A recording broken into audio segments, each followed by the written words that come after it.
ഞാൻ ആദ്യമേ പറഞ്ഞ ഒരു കാര്യമുണ്ട്, ഡെഡിക്കേറ്റഡ് ഫ്രൈറ്റ് കോറിഡോഴ്സ്. നമ്മുടെ ചരക്ക് നീക്കം എന്ന് പറയുന്നത് റെയിൽവേ വഴിയാകുമ്പോൾ പലപ്പോഴും ഈ പാസഞ്ചർ ട്രെയിനുകൾക്ക് വേണ്ടി ചരക്ക് ട്രെയിനുകൾ പിടിച്ചിടുന്ന ഒരു പതിവുണ്ട്. ചരക്ക് ട്രെയിനുകൾ പലപ്പോഴും വളരെ വേഗം കുറഞ്ഞ് നീങ്ങുന്നവയാണ്. പക്ഷേ ഈ ചരക്ക് ട്രെയിനുകൾ നീങ്ങാൻ വേണ്ടി മാത്രമുള്ള പാതകൾ, ഇപ്പൊ ഞാൻ രണ്ട് ഉദാഹരണത്തിന് സർക്കാർ ഇപ്പോൾ നിലവിലുള്ള രണ്ട് പാതകളെ കുറിച്ച് പറയാം. ജവഹർലാൽ നെഹ്റു ടെർമിനൽ ഉണ്ട്, JNPT. അത് ബോംബെയിലാണ്. ആ മുംബൈയിലുള്ള ടെർമിനലിൽ നിന്ന് ഉത്തർപ്രദേശിലോട്ടൊരു ഡെഡിക്കേറ്റഡ് ഫ്രൈറ്റ് കോറിഡോർ ഉണ്ട്. അതുപോലെ ലൂധിയാന, പഞ്ചാബിലെ ലൂധിയാനയിൽ നിന്നും സോനാഗർ, ബീഹാറിലെ സോനാഗറിലേക്കുള്ള ഡെഡിക്കേറ്റഡ് ഫ്രൈറ്റ് കോറിഡോർ.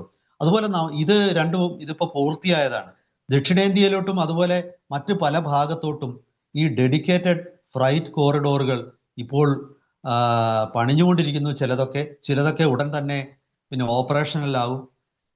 പിന്നെ ഇങ്ങനെയൊക്കെയുള്ള പല മാർഗങ്ങളിലൂടെ നമ്മുടെ പിന്നെ ലോജിസ്റ്റിക്സ് കോസ്റ്റ് വളരെ താഴ്ത്തിക്കൊണ്ടുവരാൻ സാധിക്കുമെന്നാണ്, അല്ലെങ്കിൽ 2026 ഇതിന്റെ ബോട്ടിൽ നെക്കുകൾ, ഇതിന്റെ തടസ്സങ്ങളെല്ലാം നീക്കം ചെയ്യുമെന്നാണ് മന്ത്രി ഗഡ്കരി പറഞ്ഞിരിക്കുന്നത്.